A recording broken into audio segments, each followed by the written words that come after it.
I'm Jared Taylor with American Renaissance, and this is a short history of American immigration and how it has changed our country.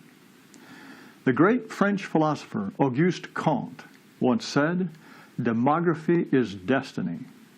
Today, I'd like to talk about the demographic destiny of the United States and how it has been transformed in just the last 50 years.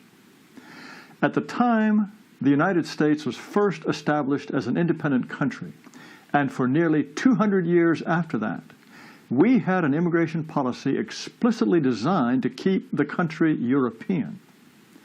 The United States came into existence when the Constitution, which was signed in 1787, took effect in 1789. That same year, the very first Congress met in New York's City Hall. That initial Congress passed important laws to set the course for a brand new country. It established the courts and the major federal departments, and it decided who could become an American. It passed the first naturalization law, which limited citizenship to, and I quote, "free white persons of good character." At that time, no one thought diversity was a strength. John Jay, who was one of the founders and who served as the first Chief Justice of the Supreme Court, put it this way in 1787.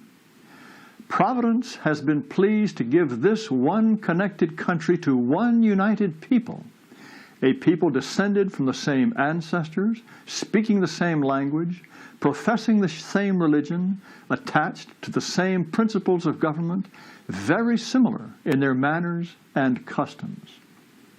However, there was one important exception to the homogeneity that so pleased John Jay, and that was blacks. By the time the transatlantic slave trade ended in 1808, 17% of the country's 7 million people were black. Indians were hardly considered part of the country at all. Immigration to America began in earnest around 1830, but it was entirely European, mainly from Ireland, Germany, and Britain. The conception of the United States as a nation of free white persons of good character was so strong that the government wasn't even sure about the status of anyone else. It was only after the Civil War and the passage of the 14th Amendment in 1868 that blacks were granted federal citizenship. As for American Indians, the last tribes did not become citizens until 1924. As time went on, there were new sources of immigration, such as Italy and Poland, but new immigrants came almost exclusively from Europe. Ellis Island became the symbol of this more recent immigration, and between 1892 and 1954, more than 12 million people passed through its gates. Immigrants were quarantined or sent back if they had certain diseases or if they had unacceptable political views. Here are radicals who were refused entry and are waiting to be sent back home. They might have been free white persons, but they were not thought to be of good character. By 1960, there were 180 million Americans, of whom 90% had origins in Europe. Almost all the rest were blacks or Indians. In 1965, however, there was a radical change in immigration policy. The 1960s were the time of the Civil Rights Movement, and some Americans thought that an exclusively European immigration policy was outmoded. Also, the Cold War was raging, and the United States was competing with the Soviet Union for influence in the Third World. It was harder to compete when communists could say to Africans or Asians, "Those capitalist Americans, they let in white immigrants, but not people who look like you." Well, that was easy for the Soviets to say. They had no immigration at all. But thus it was that in 1965, Congress voted a complete overhaul of immigration laws that opened the United States to the entire world. However, that law was sold to Congress and the American people as largely symbolic. Senator Edward Kennedy, one of the most vocal sponsors of the law, famously said, "First, our cities will not be flooded with 1 million immigrants annually. The present level of immigration remains substantially the same. Secondly, the ethnic mix of this country will not be upset."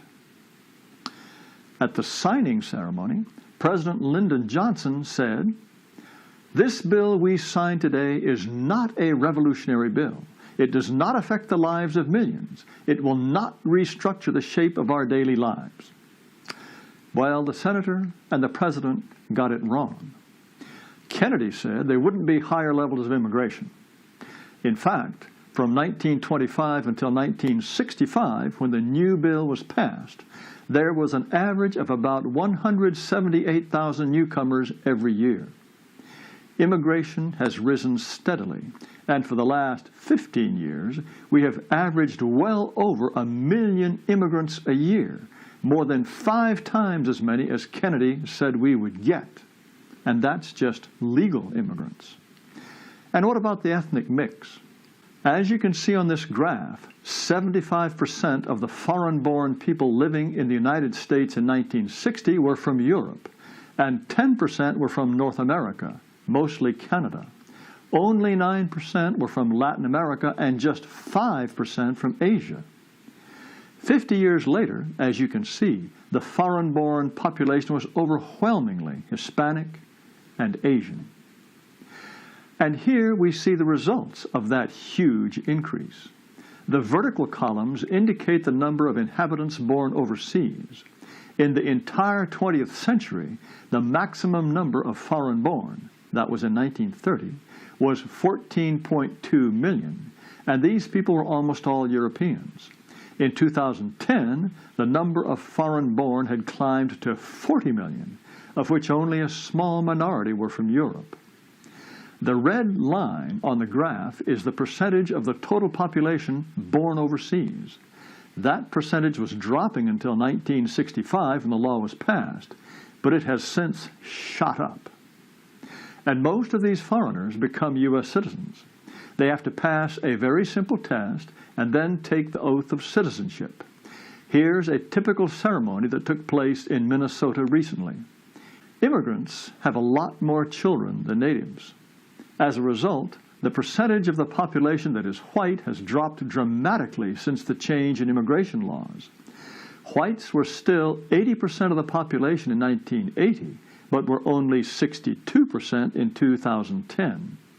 According to official Census Bureau predictions, whites will become a minority in 2042. According to longer-term projections, by 2060, Hispanics will be an outright majority, and whites will be only 30% of the population. This is breathtaking.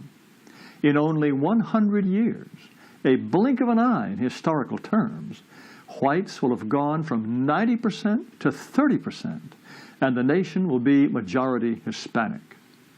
3/5 of the Hispanics will be Mexican. So the United States will have, in effect, been absorbed by Mexico. This map shows where Mexican populations are concentrated. The dark line is the Mexican border before the Mexican-American War of 1846 to 1848. Mexicans think that anything south of that line was stolen from them. Therefore, since the 19th century, Mexicans and other Hispanics think the border is illegitimate and that they have the right to cross it at any time. That's why we have 11 or 12 million illegal immigrants in the country, of whom 80% are Hispanic. And they think they have every right to be here. This is a picture taken in 2005 of Hispanics demonstrating in Los Angeles for amnesty for illegals. Well, what kind of country are we likely to have when the United States becomes majority Hispanic? I could cite many sobering statistics on rates of crime, illegitimacy, poverty, diabetes, AIDS infection, welfare dependency, etc., but I'll cite just 2. Although Hispanics drop out of high school at about 3 times the white rate, The ones who make it to 12th grade are on average 4 years behind the average white student.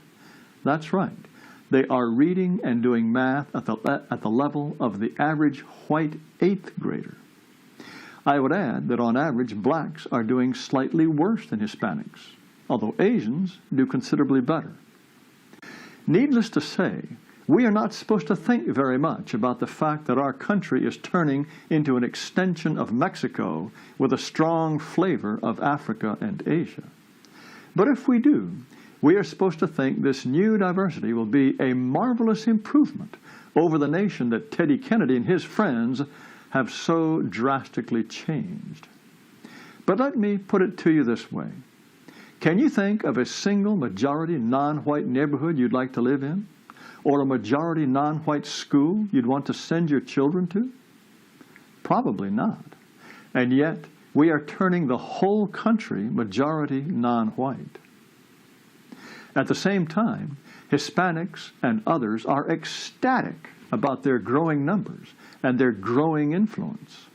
As Jorge Ramos, the well-known anchorman for the Spanish-language television network Univision, says about Hispanics, and I quote, "We are everywhere, and there is no occupation or activity in this country that escapes our influence. This century is ours." Well, don't let that bother you. That's healthy ethnic pride. But woe unto any white person who says he doesn't like the idea of his people being replaced. He'll be accused of hatred, intolerance, white supremacy. Of course, not wanting your people replaced is natural, normal, healthy. I don't want to be replaced. My ancestors built the country that Jorge Ramos and his pals think they are taking over. My ancestors and millions of others built a country firmly rooted in European traditions, and they believed it would remain European forever. No one ever asked them if they wanted to turn the place over to Mexicans and Asians. And if they had been asked, they would have said, hell no. What we are seeing is a tragedy with many causes and many consequences. But if you care about your heritage, your people, and the future of your country, the first thing you must realize is that if you feel deep in your bones that your country has taken a wrong turn, you're right. It makes no difference whatever names you are called. You're still right, and you are not alone. Demography is destiny, and if you ignore the effects of demography, you and your children will have no destiny. Thanks for listening.